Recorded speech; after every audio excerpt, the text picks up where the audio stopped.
Hello, ladies and gentlemen. I hope you have a great and wonderful day. And it seems like the schedule is going to change. Just for today, though. The rest of it will be completely fine, as I will be just transition to the normal type of days, probably one or two. Start working on this stuff. So that is. But tomorrow will be normal.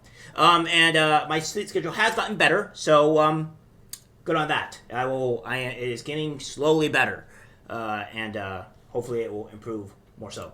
Without further ado, we have this. Outrage as transgender woman Melody Wiseheart, 50, competes against teenagers in Canadian swim meet and shares changing room with terrified girls.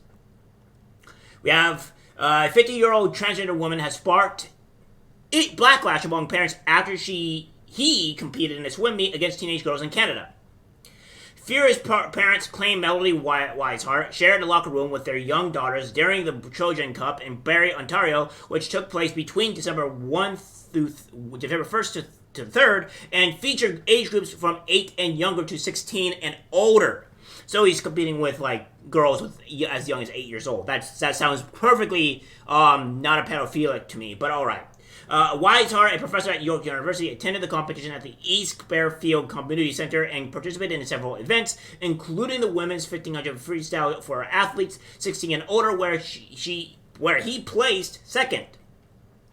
The parent of one of the children who participated in the meet told the Toronto Sun the girls were terrified. The claimed parents used towels to set up a makeshift tent to protect the girls that had to change in front of Wiseheart. The event was sanctioned by Swimming Canada and Swim Ontario, which issued a statement to the Toronto Sun defending Wiseheart's participation. They said, I'm in partnership with the Swimming Canada. Swim Ontario has a robust system of policies, procedures, and rules that support our member clubs in providing a competitive experience that is safe, welcoming, and inclusive for all participants.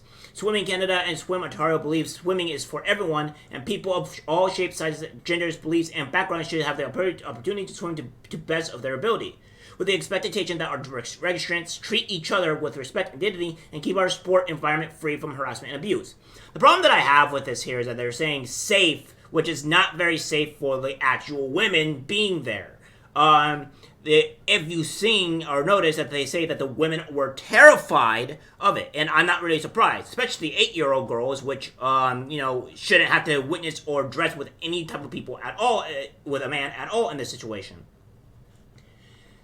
This is how crazy it is. It's getting to the point to where now we're even allowing 8-year-olds to dress with full-grown men. And here's the issue as well, not just the grown men part, but with anybody that is of the age of 18 plus, which again, we can make, some adjustments that they're just still kids too, but kids dressing in front of adults is an issue to me. I don't think that should ever be the case at all, ever. This could be man or female. If a female that is an adult is changing in front of kids, regardless of being under the age of, I would say, 17, that is an issue to me. I don't really deem that good at all for women to be dressing or watching kids underage. And I don't see it as good as well for men. So why are we allowing this absurdity to even go forth? You can even ignore the trans issues, right? And just put in we wouldn't just allow an adult to change with underage kids. I just don't see how that's an issue. I don't see how that's not an issue to where people are going to rise and revolt against it. His research at York University focused on aging children and youth behavioral science. The story is just the latest source of outrage from young female athletes and their parents who claim it's not fair to them and have to compete against trans women. Last month, a Seattle high school student spoke to DailyMail.com and denouncing her state's athletic association for allowing transgender athletes to take a girl's spot. The freshman says she and her teammates do not have issue with the trans athlete's identity. They just don't want to compete against her. Or rather, in this sense, him. Despite widespread fear about speaking up against trans athletes in sports, female athletes have begun organizing to fight against what they say is discrimination against women. And good on you, ladies. I appreciate the fact that you guys are fighting for your rights and obviously your own safety. Because again, at the end of the day, the women are the ones that are going to suffer against this, right? The women are the ones that are going to have to deal with the absurdity and dangerousness of these men entering your bathrooms, and we all know what is going to happen if we continue to let this be a continued possibility. Because as of right now, right, it's downsize. It's not a big deal. It's not a huge problem. No, let me correct myself. It is a huge problem, but the actual true damaging things, like the SA and all this other stuff that is going to come to fruition, if more and more of these people come into the women's space, that's the bigger issue. So the important thing is to stomp this out immediately before that issue even arises. So that's what we're trying to do. And we all know that this will eventually happen. If these guys that are coming in obviously do not care about women, so they're obviously not going to care about the women's safety at all. If we come down to this retrospect of them being allowed in the actual room, right? That's my issue with this, and I don't think that it's too crazy to try to stomp this in the bud before it became an issue.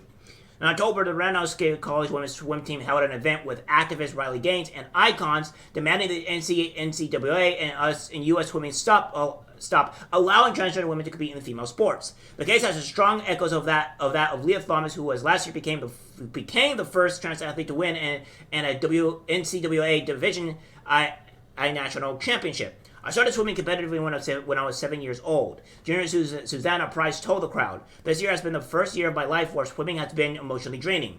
Knowing that biological men are allowed to compete in sports has been the most disheartening experience of my life." Sophomore Carter Scatterfield said, "We're calling on the NCAA to protect female athletes and grant us fair sports. In every sport, we are calling on U.S. swimming to recognize that girls at every level deserve to know they are valuable enough to be given a fair race.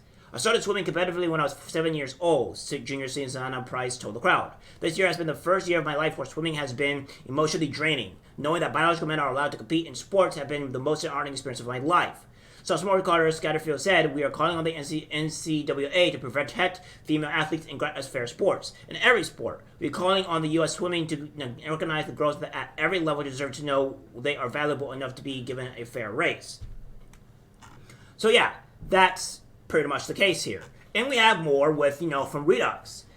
Is that exclusive transgender athlete makes verbal commitment to seize one of just 12 women's volleyball D1 scholarships at the University of Washington. Yeah, so this is what's kind of like what's going on here, where these women are being taken care of or what have you, or being attacked in this type of way, right? And they're coming for volleyball and all this other stuff, and the men are entering it. So I'm hoping down the line that this changes, and it's a good thing that I am apparently seeing more women fight up against this, more women that are going against this insanity and fighting for your rights and your ability to be safe into your own bathrooms, because we all know how that is going to go if we keep on letting them go through. So good on you, women, for at least doing something like that. Hopefully this all changes, and I don't really agree with I don't have a problem with you having to wanting to switch your identity or what have you, if you deem so is right, or if you want to chop off the limb or whatever, as long as you're not harming other people. But if you're going to go and harm other people, then that's where I have an issue with. I think that's where a majority of people are having an issue with, if you go and harm actual other people. And what they're doing is trying to force themselves onto other people's sports and stuff like that to cause issues with people, right? To bother other people's rights, and I don't like that at all, period. So that needs to change. Alright guys, that's it for the video. Like, subscribe, share. As always, take care. I'm disgusted by what I see in public. Even people closest to us can't be trusted, 'cause it's algorithmic disease.